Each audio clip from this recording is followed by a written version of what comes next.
begin now. What that sound? That sound good. A few minutes later. Skunk! Me make wheel. It go uphill. Mostly downhill. It fast. We catch saber-toothed tiger faster. Skunk, I don't care about your wheel. I've made something greater and better. Something you'd never expect. What that? Music. It sounds as beautiful as the roaring oceans and the pterodactyls scream. We have lovely stations like KJHK 90.7 FM. Lawrence? But wheel go fast. It round. Has hole in middle. This is the end.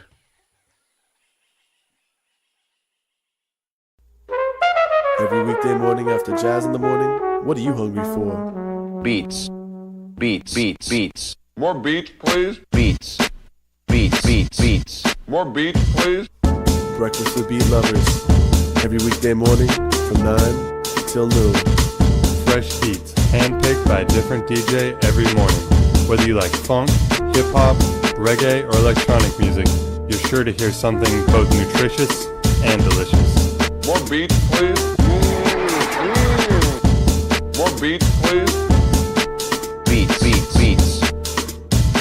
No matter how old I get, nothing tastes as good as a big bowl of beats. Beats. Beats. Beats. Beats. Boy, they're even better after you eat them.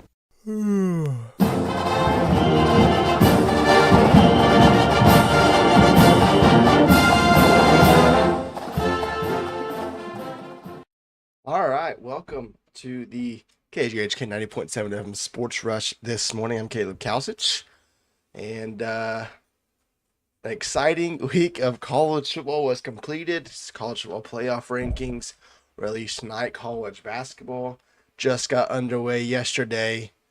It's one of the greatest times of the year where everything's kind of in full swing. Obviously, the World Series just ended on Saturday as well, with the Dodgers coming back and winning that one. We'll discuss that later as well. But it's just an exciting week of sports. And, we'll get started with college football. Of course, like as I said, 7 o'clock tonight Central. College football playoff rankings drop for the first edition of the season. We'll get to see what kind of the 12-team bracket looks like going into the rest of the season. And we have like 4 weeks left before conference title weekends. Resumes are shaping up. ACC kind of did some damage to themselves over the weekends, eliminating maybe a chance of getting 2 teams in. We'll discuss that, as well as what the SEC is doing. Obviously, the Big 12, not in the same situation as the ACC, but definitely something they have to be careful about as they move forward, especially with BYU and Texas Tech playing this weekend. That kind of maybe will shape how things go the rest of the way for the Big 12. But we'll get started with Texas versus Vanderbilt. It was an impressive win for Texas to score, kind of closer than what the reality was. It was 34-31 Longhorns over Vanderbilt's. Both teams now 7-2 overall. Texas 4-1 in conference. Seemingly really finding their stride. Arch Manning, 25 of 33 for 328, 3 touchdowns. His best passing attack against a Power 4 opponent this season by far. But this game wasn't really close. It was 34-10 in the fourth quarter, of course, and Vanderbilt rattled off 21 straight. They had a chance with an onside kick late, and it just went out of bounds. But it was kind of a last-ditch effort. Texas kind of went conservative in that one, and Vanderbilt drops their second game. Seems like the Commodores kind of got exposed in this one. Defense just didn't live up to it. It was 17-0 after the first quarter. Vanderbilt did cut it to a 14-point game at halftime, but Texas pulled away again in the third quarter. Texas is still in the playoff race, even though they've had close calls with Kentucky and Mississippi State. They are still in it. Vanderbilt's not eliminated by any means either. They are still 7-2. If both teams win out, they're in the playoffs. Texas does have a harder path than Vanderbilt. They have a bye week this week, I believe, and then they go to Athens next week, a 6:30 game on ABC for that one. And then I'm not sure. I think they play Arkansas before they play Texas A&M on Black Friday. So definitely not an easy stretch for Texas. For Vanderbilt's, they have Auburn and Kentucky the next 2 weeks, and then they play in Neyland Stadium against Tennessee. So 9-3 probably won't get Vanderbilt in. Their best win right now is maybe Missouri. LSU also was a ranked win at the time, not looking as meaningful as that, but they probably need to win out to get in the playoffs. That's not going to work for them. We move on to the afternoon slate in the SEC. Georgia surviving Florida and getting the job done in Jacksonville neutral site. Florida had a chance to put the game away late and just couldn't do it. Then they had a chance to retake the lead, and DJ Lackway underthrew the ball by quite a bit of a margin, and it was ruled incomplete. It was really close. It seemed like it was a catch at the time. Ruling on the field was incomplete. They kept the call on the field. So just kind of unfortunate for Florida, but Georgia once again survives, and they are 7-1. They only lost to Alabama this week. They play at Mississippi State, kind of a trap game, coming off a big rivalry win. Then you have a look at spot with Texas, also the last 2 SEC games, so that we'll kind of know what Georgia will be in terms of the conference race by the end of next weekend, because they play Charlotte and Georgia Tech to finish off their schedule. So they will be done with conference play on November 15th. But Gunnar Stockton, 20 of 29, 223 yards, and 2 touchdowns. Did have a pick. Georgia survives. Staying in the afternoon state, Kansas with a win over Oklahoma State bounced back after the loss to Kansas State last week, a game that Kansas absolutely needed and controlled even after Oklahoma State went up 7-0 early. Jalen Daniels didn't exactly have, a game that we maybe would have thought against a defense like Oklahoma State. Only 13 of 19, 110 yards. Did have 2 touchdowns, but it was a game that they didn't exactly need to do a whole lot. 342 total yards. They kind of controlled the game. Once KU went up 24-7, I think they kind of just went on autopilots and kind of kept Oklahoma State out of arm's reach. OSU scored a late touchdown to make the score only a 17-point game, but it was definitely a larger score spread than what it seemed. But KU won a game away from bowl eligibility. The question is, where do they get that win? They go to Arizona this weekend. Then they go to Ames, I believe, after a bye week. And then they finish off with Utah on Black Friday. Where is that bowl eligibility win? Definitely not an easy slate for those teams that they have to play, especially 2 of them on the road. If I would have to think, I think Iowa State's the most winnable game. In my opinion, Arizona would be the second. I think Utah is going to be tough to beat. We'll talk about with their game against Cincinnati later, but they seem to be moving with quite the stride late in the season, especially at that loss to Texas Tech and BYU.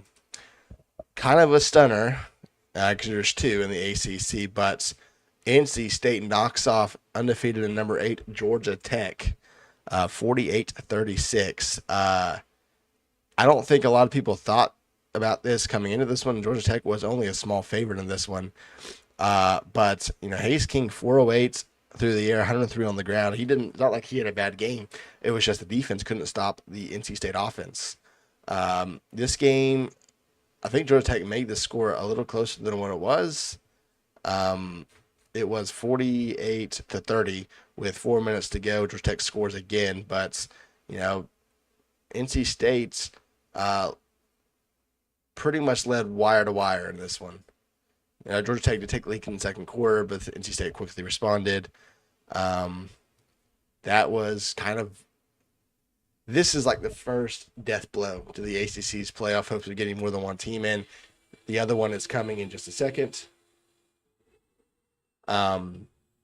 with SMU and Miami, but NC State, they're 5-4. They're 2-3 in conference.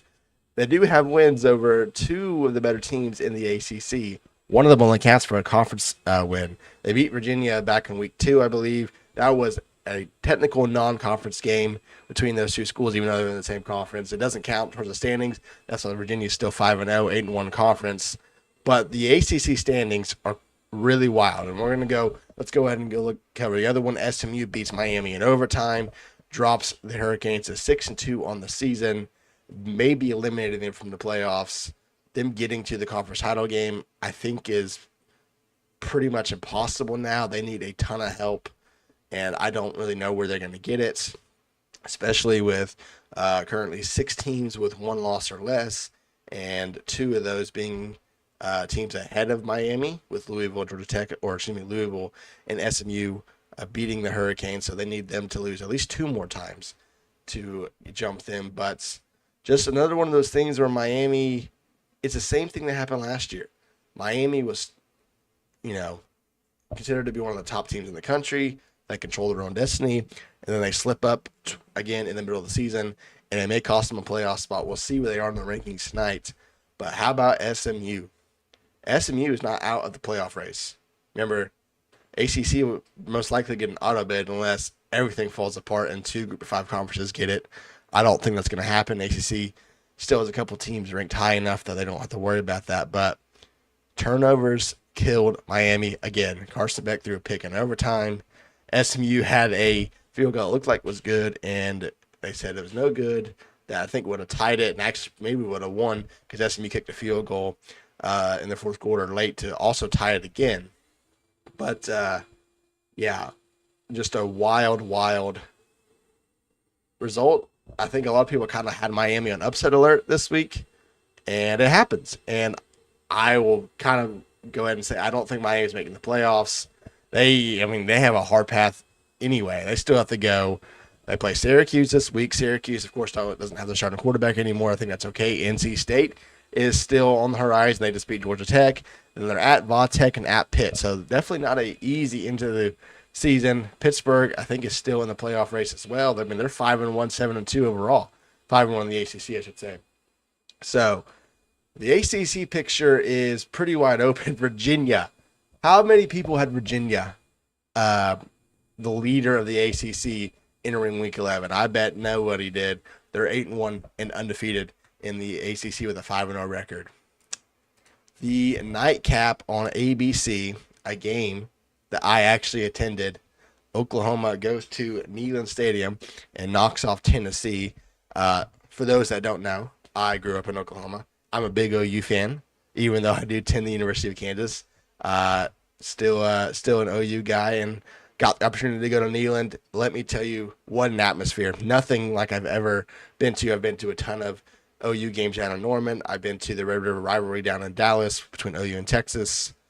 This is second to none, at least in the environments that I've been to. I'm sure there's other great ones, but Neyland Stadium, I can't tell you how wild that was. But Tennessee controlled this first half and yet found themselves trailing 16-10 at halftime. Tennessee was up 7-0, quick strike on the first drive. They get a stop. They are down in the red zone again, and then get a fumble, and OU takes it back with a scoop score. That kind of changed the entire game. After that, Tennessee only scored a field goal in the first half. They missed a chip shot as well. OU tacked on 3 field goals in the second half, a couple of them 50-plus, and then they didn't even have 100 yards on offense in the first half. They had 99 total yards, and yet they led 16-10. Tennessee had like 290-something. It was quite wild. But OU did give up the lead. They were down 17-16, and then they rattled off 17 points and got the job done. Another game where OU got the run game going. Xavier Robinson, 115 yards and a touchdown. Should have had 2, but he went down at the 1 to make Tennessee burn a timeout. But OU's got a bye week, and then they go to Tuscaloosa. They are still in the playoff race. Tennessee is probably eliminated now with 3 losses. Don't really see a path for them to get in at 9-3. But Oklahoma, if OU does probably have a path to get in at 9-3, they're probably one of the only teams that can now. They would need some help. They also need Texas to lose a couple more games to make them not also 9-3, because if OU and Texas are the same, Texas will probably get the nod. that'll be interesting to see tonight. Where are those two teams ranked? In the AP poll, OU still ahead of Texas. How does the community view that game, or do they view the Florida loss worse than actually the Texas win over Oklahoma? A lot of things to look out for tonight. Speaking of the playoff, actually we got one more game. Utah dismantles Cincinnati at home 45-14. Utah is catching their stride after a couple of losses to Tech and BYU. They are still in the Big 12 race. They do need some help. They need BYU and Texas Tech to lose some more games. If you're Utah, and this is probably not going to go over well in the state of Utah, you're probably wanting BYU to win this weekend, because that would give Texas Tech their second loss, and that would tie you with the Red Raiders in the conference standings, and then you just need Texas Tech to somehow lose one more game the rest of the way. Where that comes from, I'm not sure. Texas Tech plays UCF in West Virginia to finish off the season after BYU. Not losable games for Texas Tech. You would think they take care of business, but that's probably your path to get to the Big 12 title game. BYU would have to lose 3 of their next 4, which includes Texas Tech. They do play Cincinnati, but TCU and UCF are also between that. Don't really see BYU losing to either of those teams, but you never know. They escaped Arizona, they escaped West Virginia, they escaped Colorado. So definitely not a team that has been pulling away and dominating teams they should have, but we'll see. Big 12 race is still shaping up. Looking at the playoff rankings, if we base it off of the AP poll, the bracket would kind of look like this. Your top 4 seeds would be Ohio State, Indiana, A&M, and Bama in that order. And then the games, the first round games would look like this. Georgia would host Group of 5 team Memphis, assuming they win their conference. They're the highest rated G5 school right now. Oregon would host Oklahoma as the 6-11 game. Ole Miss would host Notre Dame, and BYU would host Texas Tech. Of course, that game's happening this weekend, so a lot could change, but that's kind of what the bracket would look like right now. Virginia and Texas would be the first 2 teams out. Actually, excuse me, that is wrong. OU would actually be the first team out, because Virginia would also get in, being the ACC team. So Virginia would be the 11th seed, and Memphis would be the 12th seed. So OU and Texas would be the first 2 teams out in the current bracket formula. What I'm curious about is, how does the community view Notre Dame? Their best win's USC. They have lost to A&M and Miami. That Miami loss is now looking worse. That Miami is kind of slipping late in the season again. How does the community view them compared to 2-loss teams like Texas, like Oklahoma, like Vanderbilt, Utah? How are they compared in that regard? We're going to take a quick break this morning, and when we return, we'll talk about some college basketball that got underway. Kansas, of course, started their season last night in Allen Fieldhouse against Green Bay. You're listening to the KJHK Sports Rush this morning.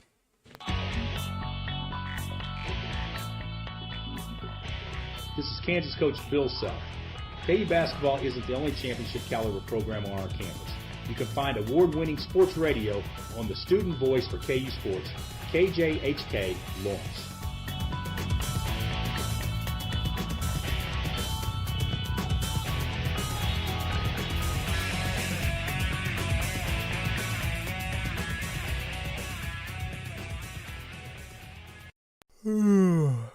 Morning already? And somebody's cooking breakfast? Ooh, I don't like the sound of that ambience. Who are you? Breakfast for beat makers. I'm sorry, breakfast for who? It's beat lovers then. It would make sense to call it beat lovers since it's... Well, I think beat makers has a better tone. I'm just saying, beat lovers would just make... It flows off the tongue better. You know, I'm just saying, it flows off... Shut up. Now, what would you like to eat? We have banana pancakes, bacon. Or would you like to pet my tortoise? I'm pretty sure that's a turtle. Anyway, what is Breakfast for Beat Lovers? I'm glad you asked, young man. Breakfast for Beat Lovers is a special program on KJHK's 90.7 FM, going all throughout the week from 9 to 11. During this special program, you'll be able to hear your favorite music by your favorite producers, such as Jay Dilla, Madlib, Nujabes, Mr. West, anybody you can think of. but that was interesting. Hey, can you pass me some orange juice if you have any? Unfortunately, we don't have orange juice, but I can offer you some Pepsi.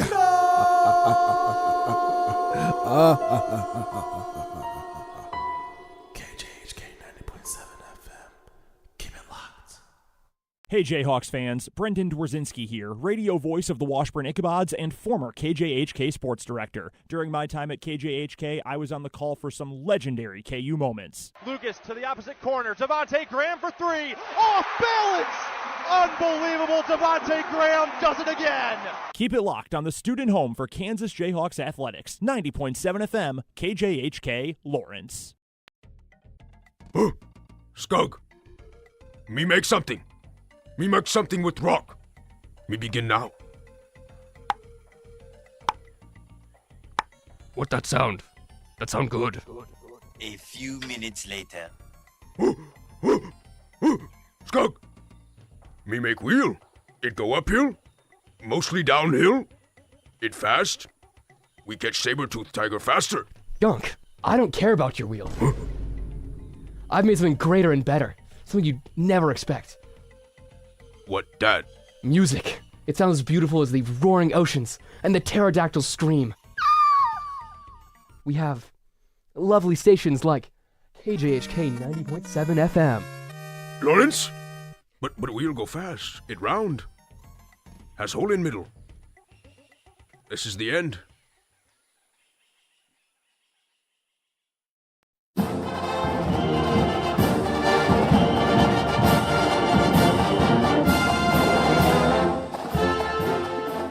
Back. Caleb Kausich here on the Morning Sports Rush. College basketball got underway last night. The Jayhawks, of course, started their season as well with a victory over the Green Bay Phoenix. Final score 94-51, a game that was never really close. KU, did what they were supposed to. Darren Peterson led the way with 21 points in his debut with the Jayhawks. 56.9% from the field goal percentage for the Jayhawks, 37% from three. Pretty solid shooting numbers, held Green Bay under 30% in both.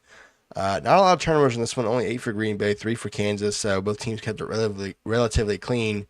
But KU took care of business. Nothing really,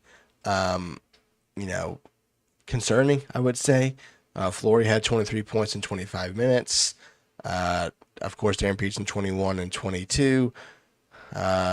Melvin Council Jr. also had double-digit scoring with 10, 5, and 4 rebounds and assists. Flory went 9 for 11. Darren Peterson went 7 for 11. So really good shooting numbers. Off the bench, Bryson Tiller, 7 points, a couple from 3. So kind of, got what you expected from the Jayhawks. Now they have a big one on Friday. They go to Chapel Hill to face off against North Carolina, who got a win over Central Arkansas yesterday. That will be the true test of what this KU team is. I know it's early, and I know they got a couple of more tough non-cons left. They play UConn, play Missouri, they play Duke in the Champions Classic. They also have the Las Vegas Players Tournaments, or the Players Era Tournaments, over Thanksgiving weekend. So a lot of non-con opportunities for Kansas to really prove themselves with this young team. But, UNC's the first one, and we'll kind of see what KU's got against a team that is, capable of competing at the highest level in basketball. Speaking of the highest level, the defending champions, the Florida Gators, fall to Arizona in Vegas last night, the Hall of Fame series at the T-Mobile Center. T-Mobile Arena in Las Vegas. Arizona wins 93-87 in regulation, and once again showing how big or how deep the Big 12 is. Arizona had 2 scores of 27 points or more, Jaden Bradley and Koa Pete. Pete had 30, Bradley had 27. That was kind of all their offense. They scored 57 and 93. Arizona only had 8 players record minutes. And, big numbers for the starters for Arizona on the Gator side. Ha had 27. Xavier Lee had 14. Alex Condon had 11 for the Gators. But Arizona kind of controlled this game from start to finish. It was close throughout. It was a 4-point game at halftime, a 6-point game to finish. But Arizona gets it done in the T-Mobile Arena. The second game of that was between BYU and Villanova, and BYU got the job done. Another close game. BYU led at halftime by 10. Villanova made kind of a comeback in the second half, but just couldn't get it done. BYU, of course, a team that everyone's kind of watching, got the talent over winter, or over the summer, I should say, and we'll see what they do. But the Big 12 looking as strong as ever this season, and everyone says the Big 12 is a tough conference. It is every single year, and I don't think that's going to change this season. TCU was the only Big 12 team to fall. A couple teams didn't play, but I think it's going to be another year where you can probably lose on any given night to any given team that you play. So we'll see. We'll see what it shapes out to be. BYU and KU, they play.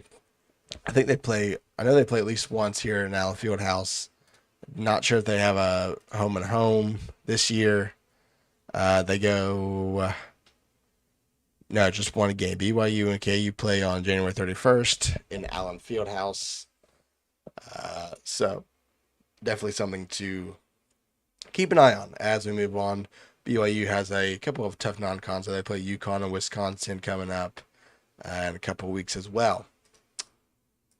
How about the LA Dodgers? This is probably the final point we discussed today. A little short segment today. Usually this will be more than an hour or so, around an hour, but just with time today, gonna have to keep it on the shorter side. The Dodgers come back down 3-2 and steal the final 2 games of Toronto to take home their second straight World Series. They win 5-4 in extras. Wild game to watch. Toronto led the whole way and were 2 outs away from winning a World Series before a game-tying home run in the 9th inning. Sent it to extras. Rojas was the one who hit the home run, and Smith was the one who hit the go-ahead home run in the 11th. But Toronto went up 3-0 early with a Bo Bichette home run. Dodgers kept chipping away, and they get it done and win their second straight World Series. We'll see what goes on. The MLB in talks of maybe having a lockout because of the payroll stuff. We'll see what happens. I get the feeling we are going to have a lockout just because I think teams are getting tired of some team being able to spend more and there's not really rules in place. I think that's going to happen, but we'll see. Baseball's always been that way. Maybe it'll stay the same. Maybe it won't.